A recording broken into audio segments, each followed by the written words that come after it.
할렐루야. 오늘도 사랑의 하나님 앞에 함께 서게 되어서 진심으로 감사하고 여러분 모두를 주님의 이름으로 사랑하고 축복합니다. 하나님 말씀 보겠습니다. 요한복음 18장 37절 빌라도가 이르되 그러면 네가 왕이 아니냐? 예수께서 대답하시되 네 말과 같이 내가 왕이니라. 내가 이를 위하여 태어났으며 이를 위하여 세상에 왔나니 곧 진리에 대하여 증언하려 함이로라. 무릇 진리에 속한 자는 내 음성을 듣느니라 하신대. 아멘. 오늘은 영생과 믿음 38번째로 진리의 전쟁이라는 주제로 말씀을 같이 나누겠습니다.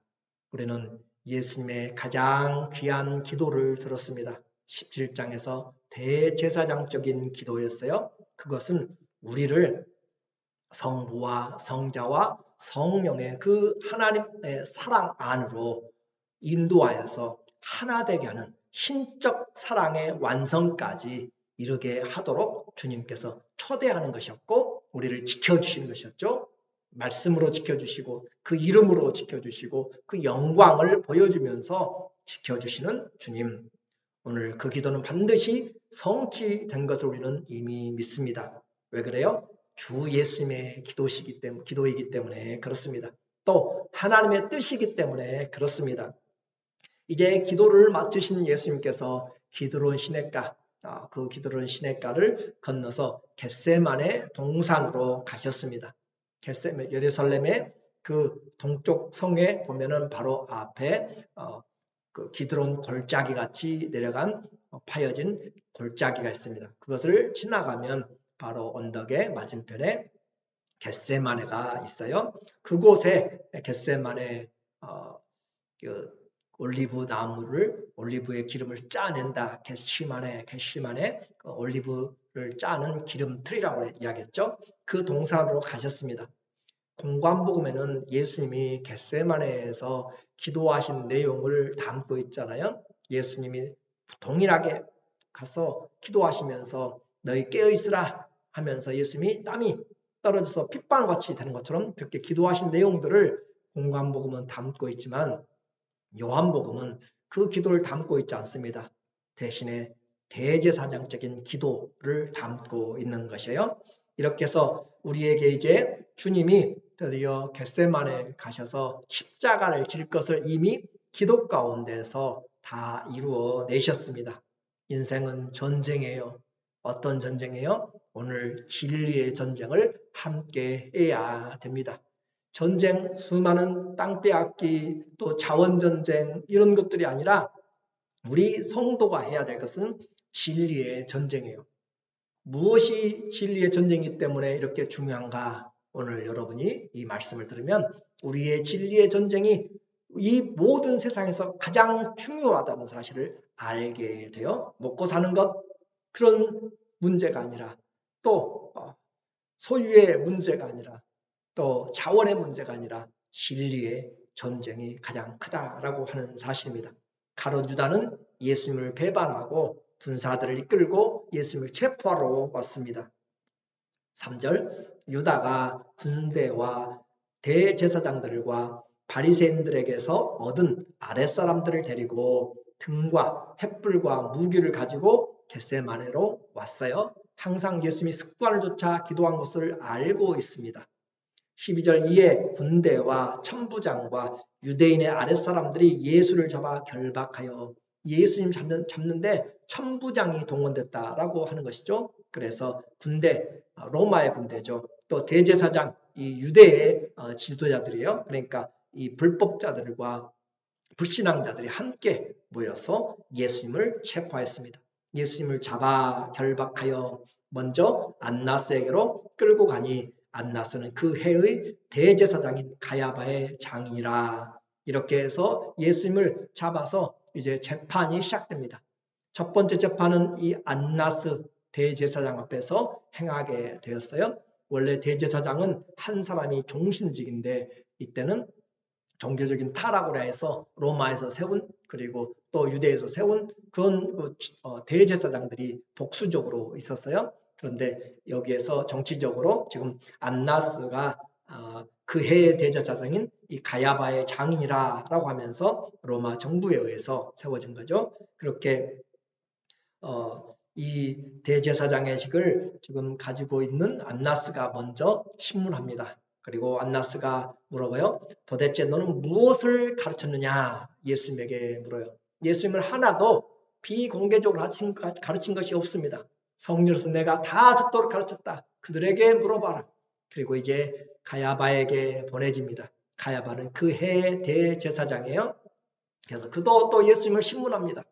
그리고 이제 3차로 당시에 로마를 대신하여서 다스리고 있는 총독 빌라도에게 보내졌습니다. 28절 그들이 예수를 가야바에게서 관정으로 끌고 가니 안토니오 요새 관정이라고 이렇게 우리에게 말해주고 있어요. 그러니까 로마인들이 총독이 머무르는 관저죠. 가야바에게서 관정으로 안토니오 그 요새로 끌고 가니 새벽이라 그들은 더럽힘을 받지 아니하고 유대인들은 지도자들은 더럽힘을 받지 아니하고 유월절 잔치를 먹고 자여 관정에 들어가지 아니하더라. 법정에 와서 그렇게 죄인과 함께 다투고 하는 것들에 대해서 그들은 원치를 않았습니다. 그래서 공식적인 법정에 들어가지 않는다라는 그런 자기들의 마음을 가지고 지금 하고 있는 거죠. 이렇게 빌라도에게 데리고 간 이유가 있습니다.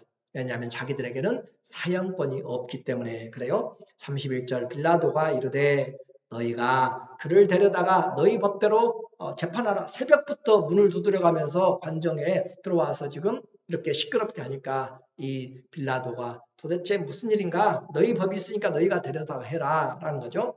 유대인들이 이르되 우리에게는 사람을 죽이는 권한이 없나이다. 법으로 식민 통치를 로마에게 받고 있기 때문에 사형 집행권이 없습니다. 그래서 이는 예수께서 자기가 어떠한 죽음으로 죽을 것을 가리켜 하신 말씀을 응하게 하려 함이라.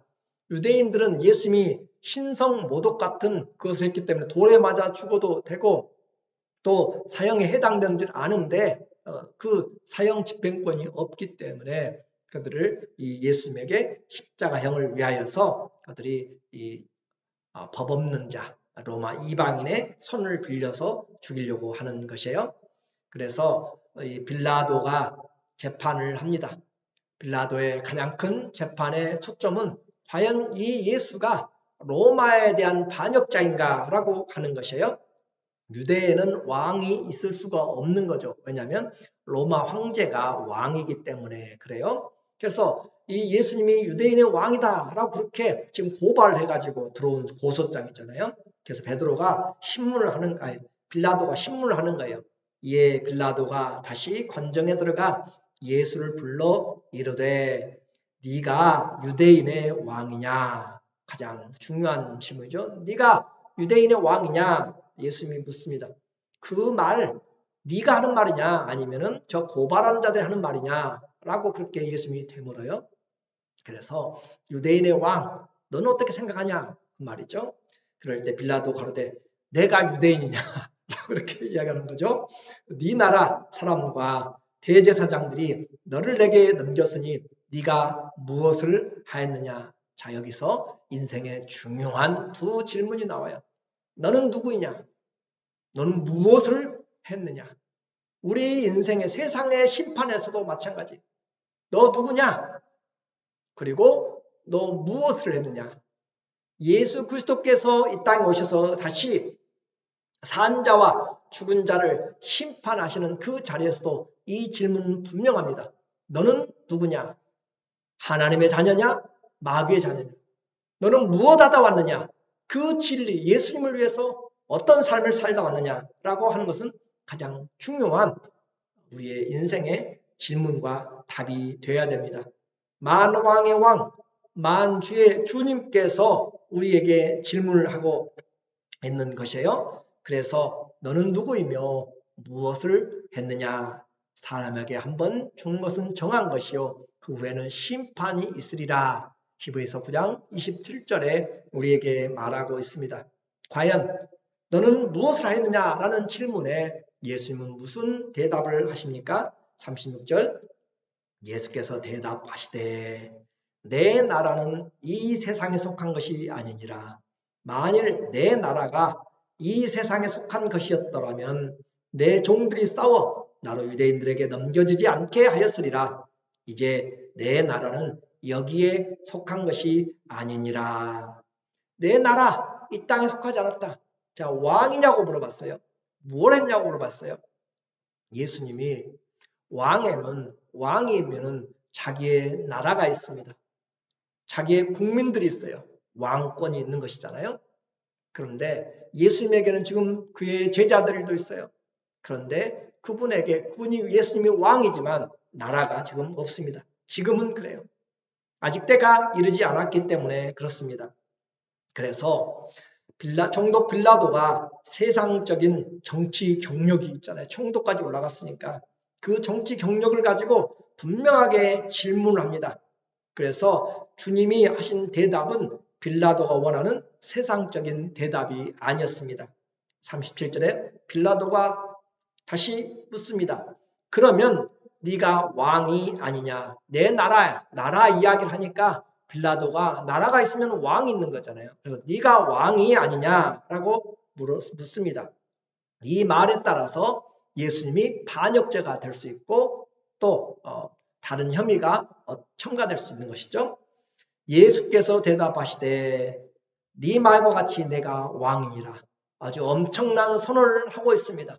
로마의 법정은 당시 세계를 지배하는 곳입니다. 그곳에서 예수님이 내가 왕이다 라고 그렇게 선포를 하는 것이에요. 이를 위하여 내가 태어났으며 이를 위하여 세상에 왔나니. 자, 예수님의 그 신분 왕이었어요. 예수님의 목적, 이 세상에 태어난 것이 바로 왕이라는 것을 나타내기 위하여서, 그리고 이를 위하여 세상에 왔나니 곧 진리에 대하여 증언하려 합니다. 진리에서, 자, 여기에서 이제 여러분이 이해를 잘 해야 돼요. 곧 다시 말하면 그 말이죠. 이 말은 즉슨 진리에 대하여 증언하려고 내가 왔다 그 말이에요. 그래서 그 말이 뭐예요? 내가 왕이다. 내가 만왕의 왕, 만주의 주다라고 하는 것을 알게 하기 위해서 주님이 오셨다. 진리가 그러니까 무엇인가? 예수님이 왕이라는 사실을 믿는 거예요. 무릇 진리에 속한 자는 내 음성을 듣느니라. 무릇 진리, 예수님이 왕이라는 사실을 믿는 자들은 바로 그분의 목소리를 듣는 자가 된다. 그래서 예수님은 왕입니다. 그리고 이 왕됨을 위해서 이 땅에 오셨고 그것이 진리라는 것을 증거하고 있습니다. 주님이 이 진리를 증거했어요. 무엇이 진리라고요? 주님이 영원한 왕이심이 진리입니다. 예수님이 인생의 길과 또 진리와 생명입니다. 그러나 이 진리는 아무나 듣는 것이 아니라 하나님 나라에 속한 자, 곧 진리에 속한 자들이 듣습니다. 예수님께 속한 자들이 듣는다는 것이죠. 이 37절은 요한복음에서 또 이 성경에서 너무 중요한 진리의 전쟁입니다. 예수님이 누구냐? 그것에 따라서 인생이 아니 영원히 갈라지는 전쟁이에요. 오늘 내가 땅을 얼마나 뺏었느냐, 내가 얼마나 자원을 위해서 지금 전쟁을 하고 승리했느냐, 그런 의미보다 영원을 위한 그런 진리의 전쟁입니다. 그래서 예수님에게 진리에 속한 자는 듣는데 문제는 이 빌라도는 진리에 속하지 않았어요. 예수님을 왕으로 인정하지 않습니다. 또 바리새인들도 유대인들도 예수님을 왕으로 인정하지 않으니까 예수님의 진리의 말씀이 그들에게 들리지 않는 것이고 불순종하게 되는 것이에요. 예수님이 누구이며 무엇을 했는지에 대한 질문은 분명한 예수님의 대답으로 나타났습니다. 예수님이 왕이고 그것이 진리라는 것을 예수님이 증거하기 위해서 살았다라고 하는 것이죠. 그 말을 듣는 빌라도는 머리가 복잡해졌습니다. 왕은 왕인데 정신이 이상한 왕이에요. 뚱딴지 같은 소리를 하고 있습니다. 그래서 다시 세상 관점에서 동문서답하는 말을 질문하고 있어요. 빌라도가 이르되 진리가 무엇이냐? 예수님이 바로 곧 진리에 대해 증언하다 왔다라고 하는데 또 다른 진리가 있는 줄 알고 지금 물어보는 거예요. 진리가 무엇이냐 하더라. 이 말하고 다시 유대인에게 나가서 이르되 나는 그에게서 아무 죄도 찾지 못하였노라. 주님이 진리를 증거하러 왔다라고 하시고 그 진리가 바로 예수님이 왕이시며 예수님이 왕임을 믿는 자들이 왕인 그분의 소리를 듣는다고 하니까 빌라도의 초미의 관심사가 무엇이었어요? 로마 제국의 황제에 대한 반란과는 전혀 관계가 없는 이 세상에 속하지 않은 나라, 너 마음대로 갔든지 말든지 그건 알아서 해라. 괜히 쓸데없는 걸로 지금 새벽 잠도 못 자고 지금 유대인의 명절 쉬어야 되는데 쉬지도 못하고 빨리 이 사건을 마무리하고 싶어서 지금 이 유대인들 나가서 나는 이 사람에서 아무 죄도 못 찾겠다. 아, 데리고 나가. 데리고 정신없는 사람 데리고 나가라. 라고 그렇게 지금 하고 있는 것이에요. 이것이 세상적인 사람과 거짓 종교인들의 차이점입니다. 바로 세상적인 사람, 빌라도 같은 세상적인 사람은 예수님의 진리, 곧 예수님이 왕이라고 하는 진리에 대해서 관심이었어, 관심. 무관심해요. 지금도 우리가 나가서 예수님이 길입니다. 진리입니다. 생명입니다. 예수님이 만왕의 왕이십니다. 창조주이십니다. 구세주이십니다. 영원한 심판주로 오십니다. 라고 이야기해도 세상 사람들은 어떻게 해요? 관심이 없어요. 또 한 측면이 있습니다. 거짓 종교인들, 그 사람들은 예수님이 왕이 아니기를 원하는 것이에요. 부정하는 것입니다. 그래서 예수님의 왕됨을 허락잖아요. 또 다른 사람이 왕이 되는 것을 원합니다. 그래서 인생은 바로 진리에 대한 전쟁입니다. 무엇이 진리라고 했어요? 예수님이 왕이시라는 사실이에요. 오늘 우리도 이 신앙생활하면서 지금도 증거하고 있는 것이 예수님이 왕입니다 라는 것을 증거하는 거잖아요. 무엇 하다 왔는가? 하나님의 자녀로 예수님이 왕이심을 증거하다 왔습니다 라고 해야 될 것입니다. 예수님이 영원한 진리로 자기 백성을 찾아오셨고 그 소리를 듣는 자들, 예수님이 왕이심을 믿는 자들은 진리에 속한 자들은 내 소리를 듣느니라. 저와 여러분은 예수님의 소리를 너무 분명하게 들을 줄로 믿습니다. 오늘 또 다른 빌라도처럼 주님이 가지고 오신 진리에 대해서 무관심한 사람이 되지 마십시오. 또 거짓 종교인들처럼 예수님이 진리가 아니기를 원하며 진리이신 예수님을 못 박아 죽여버리려고 하는 그런 불신앙의 사람들이 되면은 안 됩니다. 인생은 주님을 누구로 믿느냐에 따라서 세상에 속한 자와 진리에 속한 자가 나누어지게 됩니다. 또 주님 앞에서 우리는 그 재판자 앞에서 나는 누구인가? 무엇 하다 왔는가? 그날의 바른 그 질문에 바른 대답. 예수님이 왕이며 우리는 그 왕의 자녀로 왕을 증거하다가 왔다라고 하는 그런 믿음의 고백이 우리 모두에게 분명하게 고백되어지기를 예수님의 이름으로 간절히 축원합니다. 아멘. 기도하겠습니다. 하나님 아버지, 이 얼마나 놀라운 진리인지요. 이 얼마나 놀라운 축복인지요. 예수님이 왕이시고 그것이 진리입니다. 그 진리에 속하여서 왕의 음성을 듣는 사랑하는 주의 권속들에게 진리의 주님이 이 세상 가운데서 지켜주시고 영광을 보여주시며 우리를 진리 가운데로 인도하여 하나님 나라를 확장시켜 나가는 귀한 믿음의 사람들로 세워 주시옵소서. 세상이 주님을 이기지 못합니다. 온갖 거짓들이 진리를 이기지 못합니다. 오늘 예수님으로 인하여서 세상 왕들 앞에서, 세상 종교인들 앞에서, 세상 사람들 앞에서도 예수 그리스도가 왕임을, 진리임을 분명하게 증거하는 하나님의 자녀들 되게 하여 주시옵소서. 예수님의 이름으로 감사하며 기도드립니다. 아멘.